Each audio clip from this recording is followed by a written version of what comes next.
Bien, continuamos con el libro de Nehemías, hoy capítulo 3, 4 y 5. Hagamos un recordatorio ligero. Recuerden que la gente que está regresando del exilio de Babilonia regresa en tres grupos. El primer grupo regresa en el año 538 después del edicto de Ciro, ¿sí? También recuerden que el libro de Esdras y Nehemías era un solo libro. Esdras del capítulo 1 al 6 habla del primer grupo que regresó en el 538, que fue con Zorobabel y Yeshua, ¿correcto? Ahora, del versículo 7 de Esdras al versículo 12, al versículo 10, tenemos que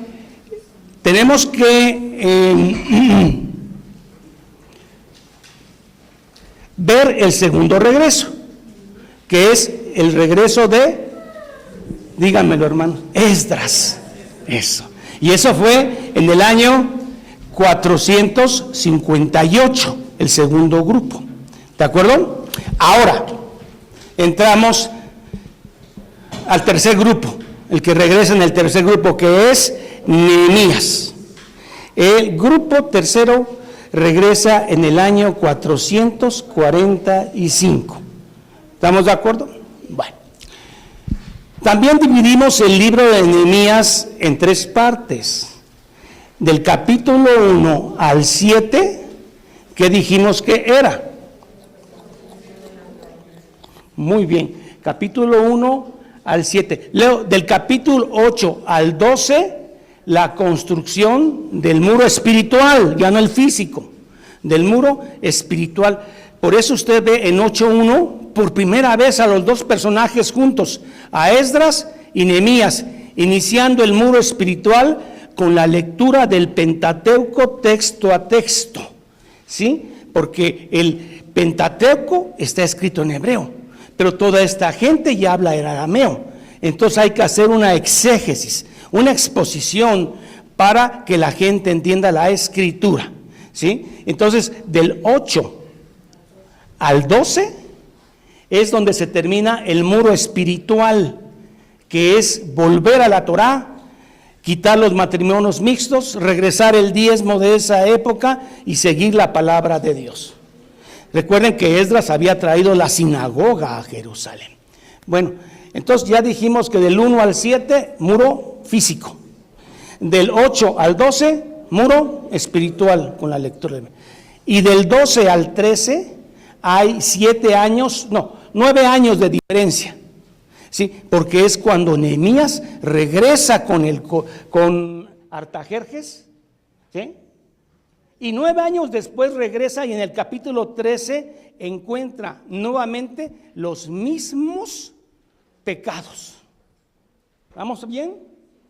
Ahora, recuerden que Nehemías, en su regreso en el capítulo 13, ya no se encuentra con Esdras, se encuentra con el último profeta del Antiguo Testamento, que su nombre es Malaquías. Y usted sabe que el último versículo termina en una esperanza, dolor, porque dice, no sea que yo venga y hiera la tierra con maldición. Entonces, queda esa esperanza con dolor. ¿Por qué? Porque no sabemos si el pueblo, a partir de que Nehemías y Malaquías mueren, el pueblo va a obedecer o no va a obedecer, ¿sí? Nosotros hemos sabido entonces que no obedecieron, porque llegó el Hijo encarnado, el Verbo encarnado, tabernaculizado, y lo mataron, ¿de acuerdo? Entonces ya se entendió que el pueblo no puede seguir la ley, ¿sí? De hecho, la ley no se hizo para cumplirla, porque nadie puede cumplirla en su totalidad, solo Cristo, ¿sí? Entonces, ¿qué va a pasar con la gente posterior al periodo intertestamentario 400? ¿Qué va a pasar con ella si no entienden? ¿Van a seguir yéndose al matadero y solamente un remanentito va a seguir siendo salvo? Pues sí, llega la fuerza de la gracia para poder cumplir la ley. ¿Cuál es la fuerza de la gracia? Un nuevo corazón, un corazón de carne, un nuevo nacimiento. Hay que volver a nacer de nuevo, Nicodemo. O sea, eso solamente Cristo lo hace para que puedas cumplir la ley a través mío. ¿Se entiende? Porque no se pudo, no era para cumplirse. Era para hacer el esfuerzo para cumplir los sacrificios y una vida pía, pero el pueblo es lo que somos hoy. Y entonces, por eso termina Malaquías ahí, hermano. Pon el último versículo de Malaquías, hermano, porque es trágico, esperanzoso. No sea que hiera yo la tierra con maldición, Dios mío, no.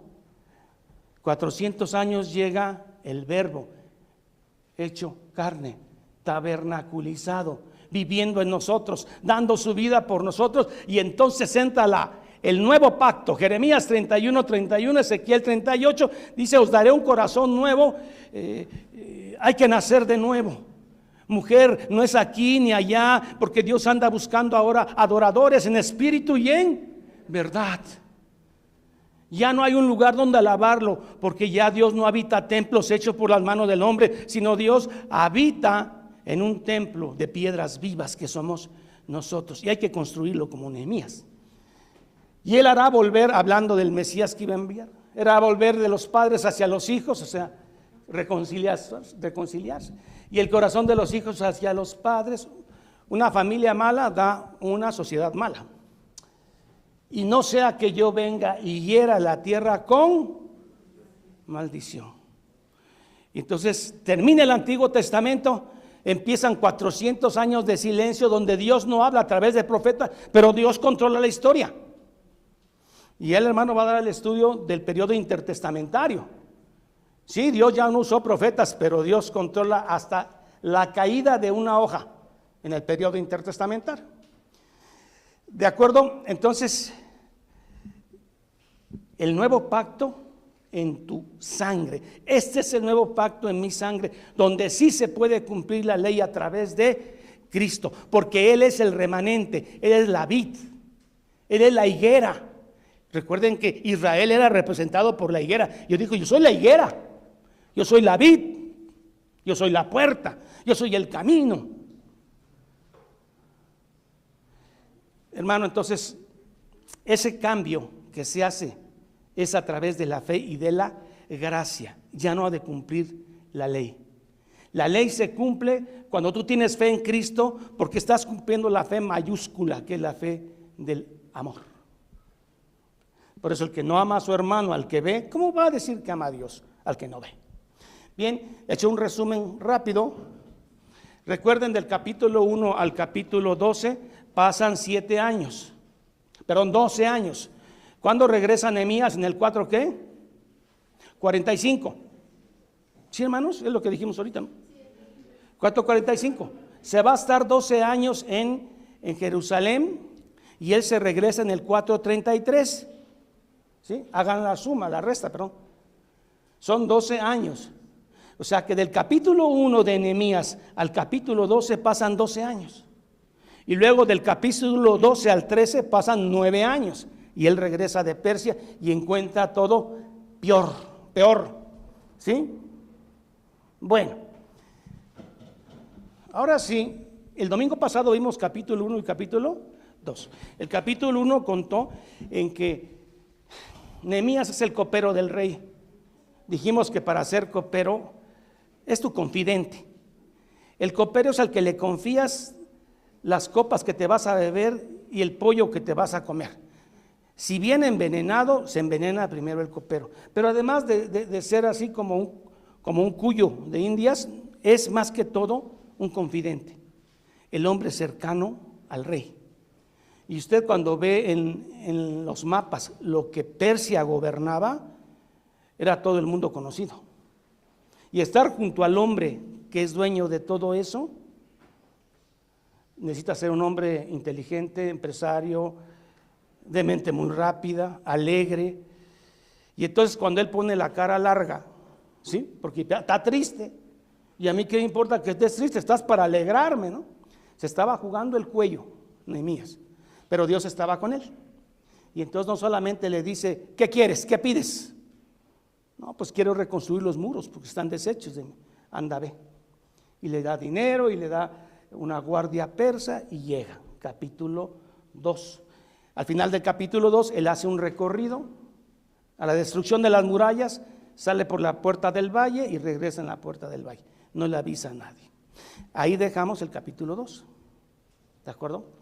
Capítulo 3, no lo voy a leer porque vienen muchos nombres que se pusieron ahí solamente por honor a quienes iniciaron la construcción de la muralla.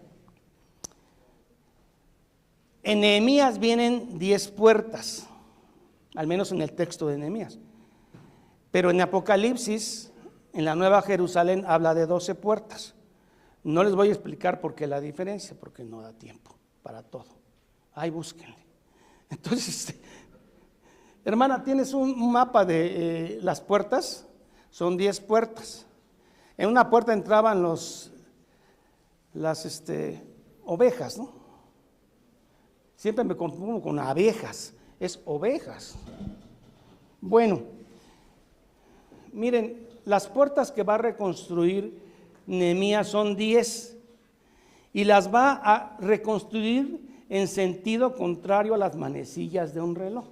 Las manecillas de un reloj es así, ¿sí? Pero Nehemías las va a construir en sentido contrario a las manecillas del reloj, ¿de acuerdo? Y empieza con la puerta de las ovejas, que es la primera, ¿sí? Y quienes la reconstruyen son los sacerdotes y levitas, ¿de acuerdo? Después de ahí se va a la puerta de las ovejas, perdón, puerta de las ovejas, y la puerta del fish, del pescado. Puerta de las ovejas, puerta del pescado, ahí se comerciaba todo el pescado. La puerta vieja, no es la de Alcalá, la puerta vieja, van 3. Luego la puerta del valle fue donde salió Nehemías en la noche a hacer este recorrido y entró por esta otra vez. La puerta del muladar, salían los excrementos al Ginón. La puerta de la fuente, la puerta de las aguas, la puerta de los caballos, la puerta oriental y la puerta del juicio. Falta la del destacamento que dan 10, ¿sí?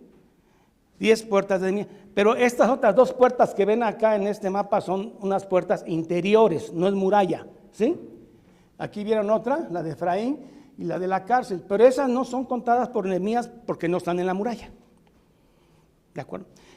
Y aparte son las puertas, las 12 de la Nueva Jerusalén, ¿sí? Del Apocalipsis, pero la Nueva Jerusalén está arriba. Bien, dicho esto, pasaremos ahora miren, hermanos, todo este perímetro que lo construyeron o lo reconstruyeron en 52 días son 4 kilómetros. O sea, de aquí está la vuelta, son 4 kilómetros, como de a 6 metros y 1,5 de ancho, 2 de anchos. Aviénteselo en 52 días. Tenía que estar la mano de Dios con ellos para que se lograra. Muy bien, en 52 días se terminó estas puertas. Pero bueno, como todo, cuando empiezas a edificar, surge la oposición. En el capítulo 4 vamos a ver la oposición externa, que ahorita vamos a dar nombres, pero también una oposición interna dentro del pueblo. De los judíos que estaban con Nehemías había algunos traidores, ¿de acuerdo? Oposición externa y oposición interna. El capítulo 4 es oposición externa, capítulo 5 oposición interna, ¿sí? Vamos a verlos. Muy bien. Regrésame esta, nada más otro detalle. Miren, esta es la puerta, perdón, esta es la muralla que reconstruyó Nehemías en el 445, ¿sí? La pregunta es, ¿cuál fue la muralla o qué muralla estaba cuando los de Babilonia destruyeron, antes de esta, ¿quién había construido la otra muralla? ¿No se han preguntado eso? Porque hubo una muralla que destruyó Nabucodonosor, ¿no? En el año 538. ¿Y esa quién la construyó? En la época de reyes, Salomón. ¿Sí? Nada más que Salomón, como es su estilo, hace las cosas grandes, hermano. Y Salomón había hecho una muralla que pasa hasta por acá, hermano. ¿Sí? Ya en otro mapa. Creo que, a ver, otra, hermana. Otra más. Creo que ahí viene un mapa. No, regrésamela. Bueno, lo que quiero decir es que la muralla que hizo Salomón era más grandota. Pero él, Nehemías, por la urgencia, hizo esta, que es más, son 4 kilómetros, de todos modos es bastante, ¿no? Es más pequeña. Después viene Herodes a agrandar todo, porque también Herodes era muy vasto. Bueno, este es el segundo templo, ¿sí? Ya con su muralla. Y el primer templo, ¿quién lo construyó? Salomón. Entonces, cuando ustedes oigan en las predicaciones judaísmo del primer templo, se están refiriendo a cómo vivían los judíos en el primer templo en la época de Salomón, antes que Babilonia los destruyera, ¿sí? Y el judaísmo del segundo templo es cómo vivieron los judíos, cómo estudiaban los judíos una vez que regresan con Esdras y Nehemías, ¿de acuerdo? Este segundo templo también es el de Herodes. Entonces, cuando oigan judaísmo del primer templo, ¿hay diferencia con el judaísmo del segundo templo? Sí, mucha. ¿Por qué, hermano?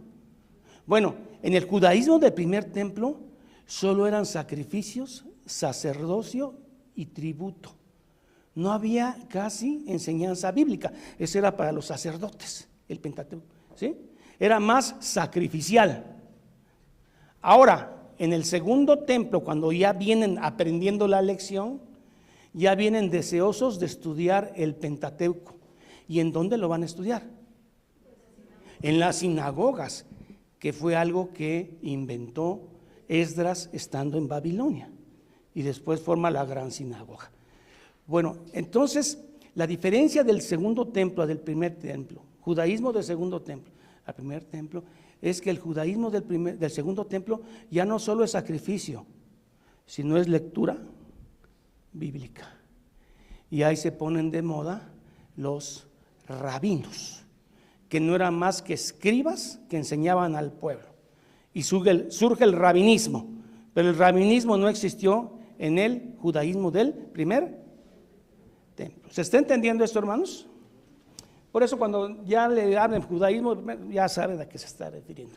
Bueno, correcto. Ahora sí vamos pues al capítulo 4. Comienza la construcción.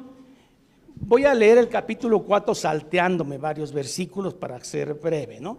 Entonces el capítulo 4 dice que el primero por nombre que se opuso a la obra de Dios es un tal Sanbalat. Ya desde ahí me cae mal el nombre. Sanbalat Horonita. ¿Por qué Horonita? Porque él nació en un lugar llamado Orón, así con H, que era Samaria. Él es samaritano. ¿Y por qué está enojado? Porque no lo invitaron a la construcción, hermano. Pues él ya es impuro racialmente. Porque recuerde que el don de Dios estaba en un pueblo que era Israel.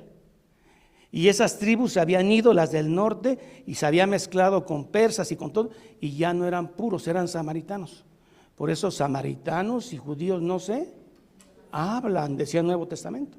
Dice, Sanbalat, samaritano. Cuando oyó Sanbalat que nosotros edificamos el muro, se enojó mucho y dijo, me voy saltando versículos, y dijo, débiles judíos, sorna y burla, débiles judíos, ¿se les permitirá ofrecer sacrificios otra vez? ¿Pueden resucitar piedras quemadas? Porque habían sido quemadas la muralla.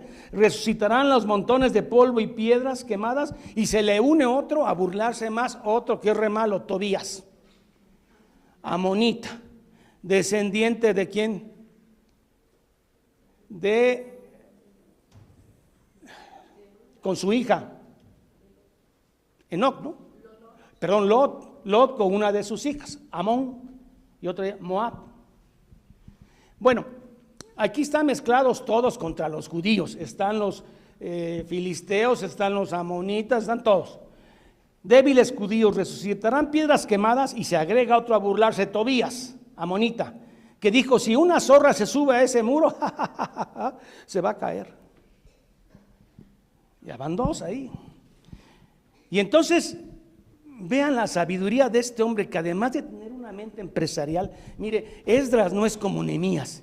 Nehemías es un tipo hasta tímido, metido en la escritura, profundo en la escritura, y Nehemías no. Nehemías es un tipo empresarial, sabe llegar a la gente, sabe llegar, por algo estaba con el rey. Es un tipo que sabe mover a la gente, distribuirla, sabe dar soluciones. Por eso es el libro más querido por los inconversos, porque cuando dan sus cursos de administración de empresas siempre ponen a Nehemías. Pero el tema de Nehemías, hermano, no es para sacar conceptos de liderazgo actual, ni de gerenciales, de gerencias, porque todo este tipo de enseñanza es para darle gloria a Nehemías, que era un gran líder, y sí lo es. Pero ¿sabe cuál es el mensaje de Nehemías? Que Dios es fiel a su pueblo. O sea, el tema no es Nehemías.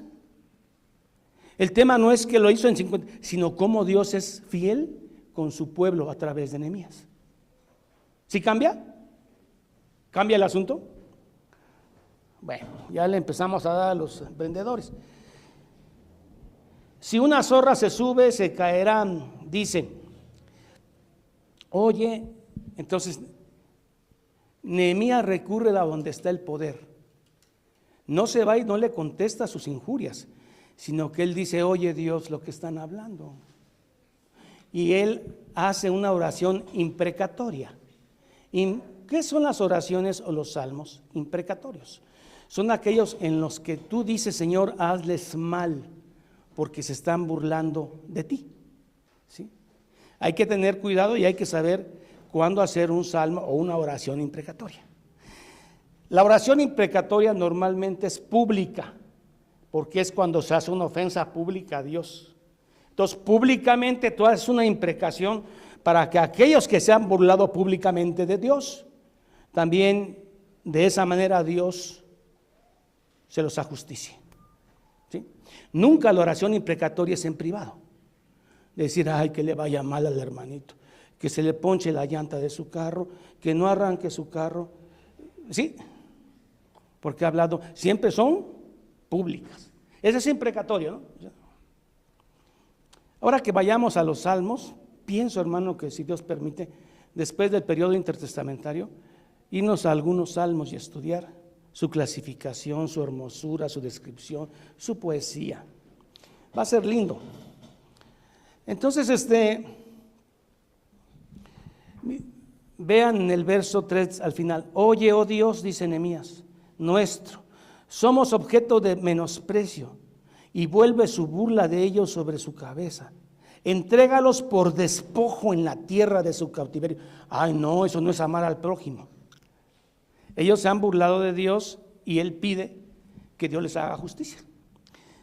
No cubra, Señor, su iniquidad, o sea, no los perdones ni su pecado, sean borrados delante de ti. Verso 6. Edificamos pues el muro, y toda muralla fue terminada hasta la mitad de la altura, porque el pueblo tuvo ánimo. En este momento, como ven que Nehemías confía en Jehová, que en lugar de ponerse a discutir con estas gentes que se están burlando de él, él clama a Dios, la gente toma ánimo. ¿Y qué creen, hermano? Llegan a la mitad de toda la muralla. Y esto enciende más la ira de la oposición externa, porque vieron el avance. Si se hizo en 52 días, la mitad, ¿cuánto es? 25, 26 días. ¿En 26 días iba a la mitad? ¿Ya con cimientos? Oye, eso es horroroso. Es muy rápido. Bueno, verso 7. Pero entonces se unen más enemigos, ya no solamente Sanbalat, Tobías, se unen árabes, se unen amonitas y los de Asdod, filisteos. ¿Sí? Ya es una bola, es un ataque externo. Dice 8, y conspiraron todos a una para venir a atacar a Jerusalén y hacerle daño. Ellos cuando vieron que iba a la mitad del muro ya no dijeron, estos no entienden con burlas, vamos a atacarlos físicamente. Y de esto se entera Nehemías, vamos a atacarlos físicamente. Verso 9, otra vez ante ese dilema, hermano, ¿qué hizo Nehemías? No le quedó otra, no, hermano, no es que no le quede otra, es la primera opción. Oró a Jehová. Entonces oramos a nuestro Dios, por causa de ellos pusimos guarda contra ellos día y noche. Y dijo Judá, o sea, llega un momento a la mitad del trabajo donde ellos dicen, no vamos a poder. Mira la cantidad de escombros, piedras quemadas, estamos cansados, hermanos, y la gente cada vez está con más oposición. Entonces llega un desánimo y dijo Judá, las fuerzas de los acarreadores se han debilitado, el escombro es mucho, no podemos edificar el muro. Y nuestros enemigos dijeron, no sepan ni vean hasta que entremos en medio. Están en un momento de desánimo y les llega Nehemías que los van a atacar. Pero dentro de Sanbalat, Tobías y el árabe había judíos que eran traidores. Y son los que iban a decirle a Nehemías que los iban a atacar. Y si 10 veces corrían, 10 veces los iban a atacar. Hermano, estás viendo que no puedes, cómo está el escombro, estamos cansados y todavía nos mandan a decir que 10 veces nos van a atacar.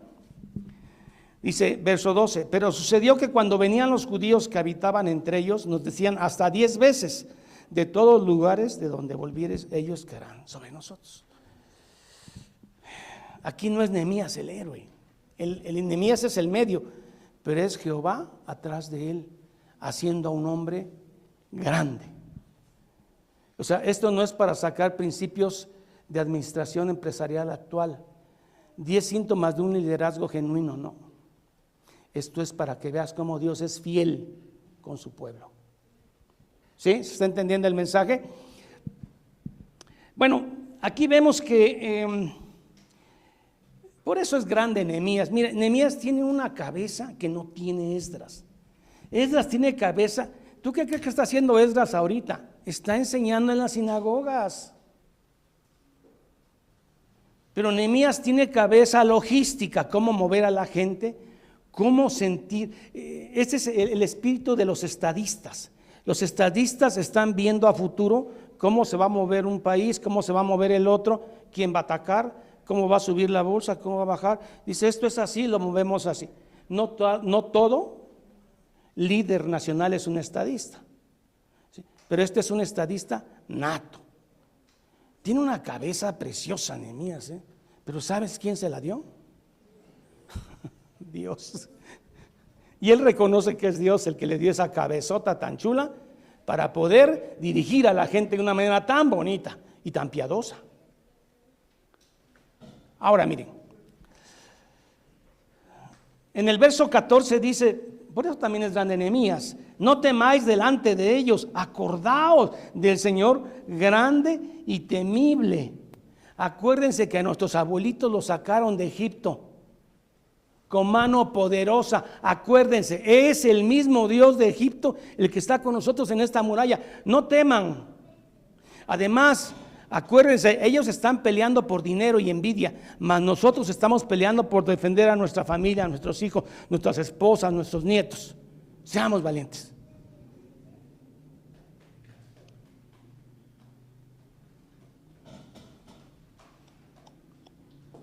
Verso 15 dice, Dios había desbaratado el consejo de ellos. Esto es hermoso, hermano, porque como Dios mueve todos los átomos del universo, incluyendo las neuronas de tus enemigos, cuando a veces hay un plan que se está urdiendo contra ti, y tú no sabes ni de quién es, de dónde va a venir el golpe traidor, entonces pones en oración esto y Dios desbarata el consejo, o sea, el plan de ellos, y tú no sabes ni a qué horas te quitaron el golpe.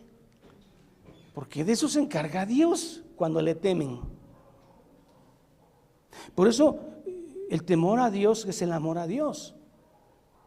Lo vamos a ver ahorita.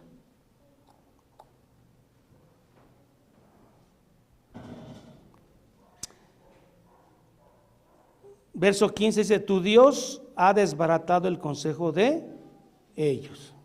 Verso 17, con una mano trabajaban en la obra y en la otra tenían ceñida la espada. Trabajando y con la espada, trabajando y con la espada, no había otra.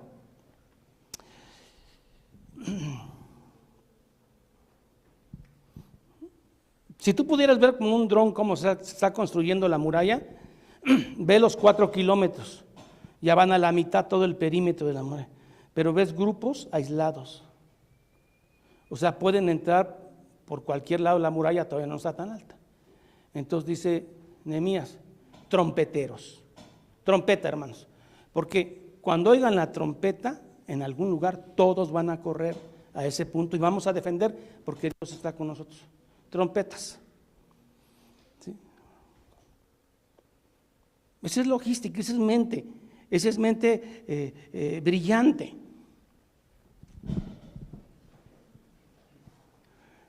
Dice, en el lugar donde oyeres el sonido de la trompeta, verso 20, reunidos allí con nosotros, nuestro Dios peleará con nosotros. Entonces, ¿para qué traemos espadas si Dios va a pelear con nosotros?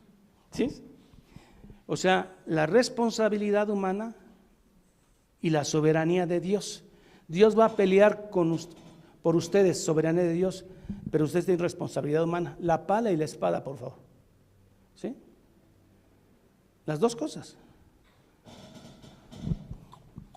Ahora, mientras tanto, Esdras estaba peleando, ¿en dónde? En las sinagogas, enseñando el Pentateuco. Porque Esdras es más como lento, ¿no? Más profundo estando leyendo. No, Nehemías le da 10 vueltas a la muralla al día. No lo dudo. Bueno, cada uno con su criado permanezca dentro de Jerusalén, dentro de la muralla, y sirvan de centinela. Y, hermanos, ellos se dormían vestidos con la espada y con la pala. ¿Por qué? Por si había un ataque.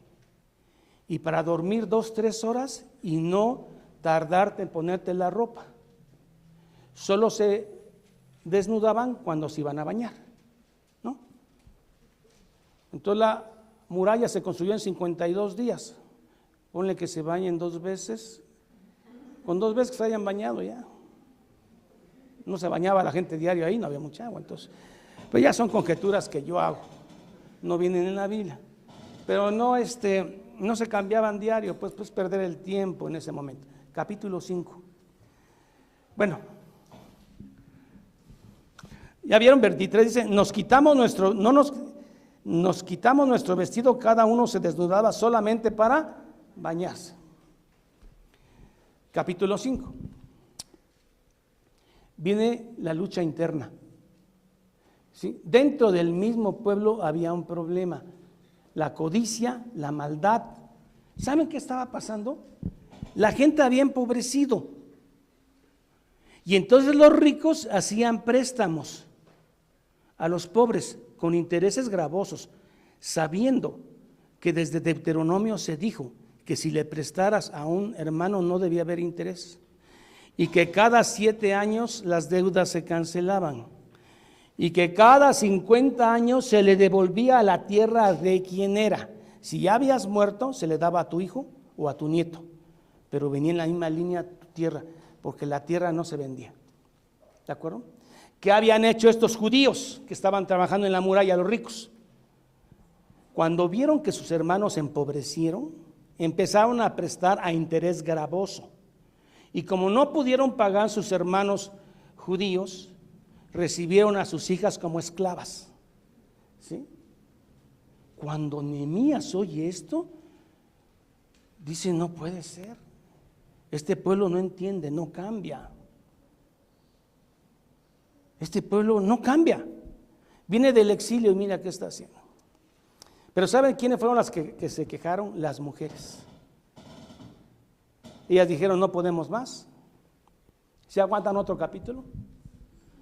En 10 minutos van a ver que lo vamos a desarrollar. Entonces hubo un gran clamor de las mujeres que se quejaron y decían: hemos pedido prestado grano para comer y vivir. Verso 4, no tenemos ni para el tributo del rey. Ahora bien, esto es bonito, hermano, mire.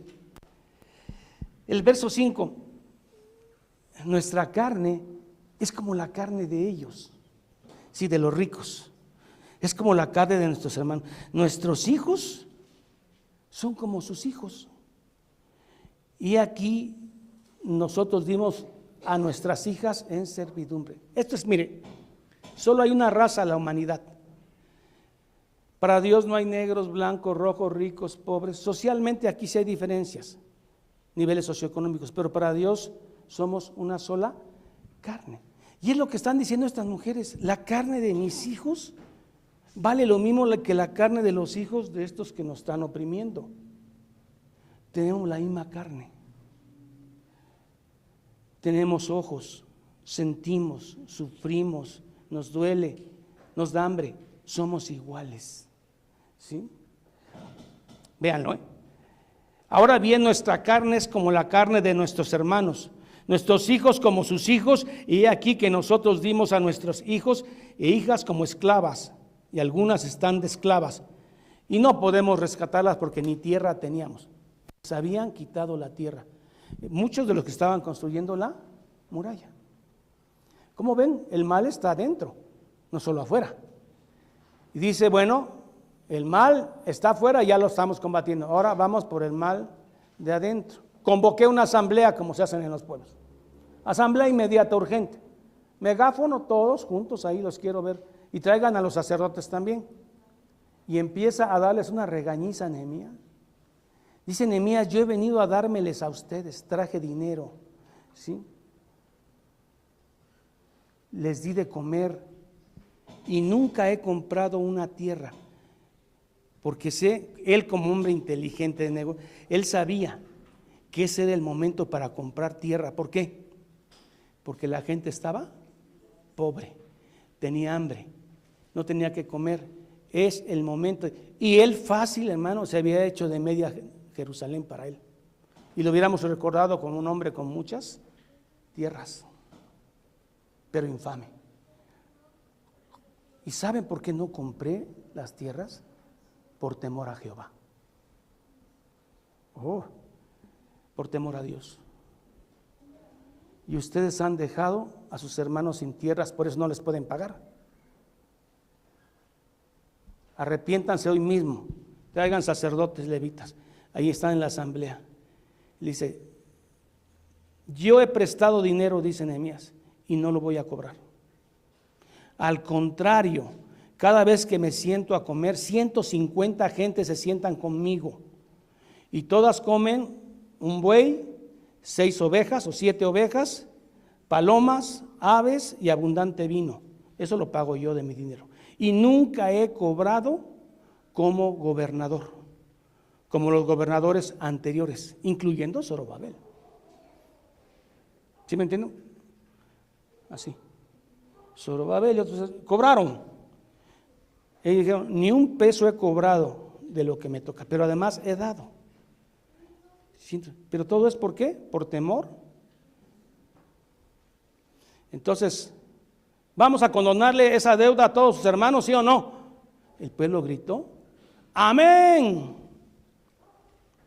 Pero firmen. Aquí están los sacerdotes, firmen.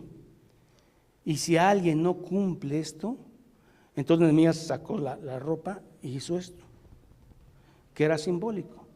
Dios los sacuda, como me sacudo el polvo, los sacuda de su reino, si es que no cumplen. ¿Sí? Miren cómo abordó el tema interno. No, si lo aborda de otra manera, dejan de construir los ricos. Dicen: no, pues ¿de qué se trata, no? Tenemos que hacer negocios. Lo abordó de una manera tan inteligente. Eso que les cuento todo es el capítulo, dice el capítulo 5, verso 6, dice: me enojé en gran manera. Luego dice: medité y convoqué a ellos una gran asamblea y le dije: nosotros, según nuestras posibilidades, hemos rescatado hermanos en Babilonia, los hemos comprado. ¿Sí? Y ya vieron en el verso 8 al final. ¿Y qué dijeron ellos? callaron, porque sabían que no tenían la razón. Y callaron, ¿no? ¿Sí están conmigo, hermano? ¿En qué versículo callaron? Eso, el 8 al final, muy bien. Y callaron, pues no tuvieron que responder. Y dije, no es bueno lo que hacen, no andaréis en el temor de nuestro Dios. Quitémosles, verso 10, quitémosles este gravamen. ¿Qué es este gravamen? La deuda. Cancélele la deuda y regrésele dinero como saqueo. Ay, hermano, la gente cuando le toca su cartera se enoja, generalmente. Cuando hiere sus sentimientos, no tanto, pero cuando le toca la cartera se enojan. Y aquí es directo a la cartera. Cancelen el gravamen. No, yo sí amo a Dios, pero la cartera no. Cancelen el gravamen. O si no, los va a sacudir Dios. Quitémosles ahora este gravamen. Verso 12. Y dijeron, ¿qué dijeron, hermano? Lo devolveremos. Aquí también se ve la acción de Esdras, ya trabajando en las sinagogas, poniéndolos en contacto con la escritura. Y se arrepintieron y dijeron, lo devolveremos y nada le demandaremos. Haremos como tú dices. Pero Nehemías, te digo que Nehemías es un cerebrazo. Dice, entonces convoqué a los sacerdotes y les hice jurar, no nada más palabrita, les hice jurar que harían conforme a esto. Y si no lo hacen, se sacude él la ropa y dice, así haga Dios con ustedes. Así sacuda Dios de su casa y de su trabajo a todo hombre que no cumpla esto, y así será sacudido y vacío. ¿Y qué dijo la congregación? Amén, hermanos. Esto es cuando la palabra de Dios ha entrado en el pueblo. Porque la gente dice amén cuando dices Dios te va a dar dinero, salud, Dios te va a curar a tu hijo, Dios te va a hacer rico, Dios no te va a hacer enfermar. Amén, gritan todos. Pero cuando te dice devuélvele al agraviado, no me está hablando a mí. ¿Se dan cuenta? Y aquí el pueblo que ha estado en contacto con la escritura gritó amén. Vámonos, dicen. Bueno, aquí del verso 14 en adelante está diciendo que Nehemías estuvo con ellos 12 años, ¿sí? Y en esos 12 años nunca agarró dinero que a él le tocaba como gobernador. Al contrario, él aquí narra que es lo que comía a diario, pero no se lo comía él solo. Era un buey. ¿Cuántas ovejas? Dice, ¿dónde está el versículo? No compramos, verso 17. Además, 150 judíos y oficiales se sentaban a mi mesa, y los que venían de las naciones que habían alrededor de nosotros, que trabajaban también. Verso 18, ¿qué es lo que se comía Nehemías solo? No era solo. Cada día se preparaba para él y los que se sentaban con él un buey, 6 ovejas escogidas, también eran preparadas para mí aves, y cada 10 días vino en abundancia. Y con todo esto nunca requerí del gobernador, del pan del gobernador, porque vi que este pueblo era pobre. O sea, esto salía de la bolsa de él. ¿Por qué hizo así? Porque temía a Jehová. Y aparece una de las 3, 4 frases que se repiten. ¿Se acuerdan que cómo promovían antes a los gansitos marinela? Un panecillo muy rico de la marinela. Recuérdame. Sí, aquí está diciendo él, porque fíjese que Nehemías todavía no está en el tiempo de la gracia. Él piensa que con obras, y claro, en esa época las obras a través de la gracia futura de Cristo. ¿Sí? Pero él dice, acuérdate de mis obras, Señor. ¿Sí? Acuérdate de mí para bien, Dios mío, y de todo el bien que le hice a este pueblo. Eso va a repetir como 3, 4 veces en este libro. Acuérdate de mí, Señor, por las obras que hice. ¿De acuerdo? Aunque sabemos que todos se salvan por fe, por gracia. Porque mire, el ejemplo extremo es el ladrón de la cruz. ¿Sí? ¿Qué le dijo el ladrón al Señor? Acuérdate de mí cuando vengas en tu reino. Hoy mismo estarás conmigo en el paraíso. ¿Y qué obras hizo el ladrón? Ninguna. Bueno, finalizando. Nehemías, Malaquías terminan con una nota de desesperanza, tristeza. No sea que Dios venga y hiera la tierra, porque la gente no entiende, no puede con su naturaleza. ¿Qué es lo que hay que hacer? Conclusión. Termina con una nota de melancolía. Hace falta algo más, una nueva alianza. Y esta no se puede lograr cambiando reglas ni disminuyéndolas, no. Esta reforma es interna, en el corazón, y solo se logra con Cristo, nacer de nuevo. Un nuevo corazón, Jeremías 31. Escribiré mi ley en sus corazones. O sea, que solo falta la fuerza de la gracia en Cristo para poder cumplir la ley en Cristo. Porque hasta aquí no se ha podido. Entonces Cristo llega, lo crucifican y por medio de la fe en Él somos salvos y cumplimos la ley cumplida por Cristo. Amén. De otra manera no se podía, solo por gracia, hermanos. Gracia en los corazones que da la fuerza para seguir la ley moral. Que el Señor los bendiga, pónganse de pie. Hemos visto 3 capítulos hoy.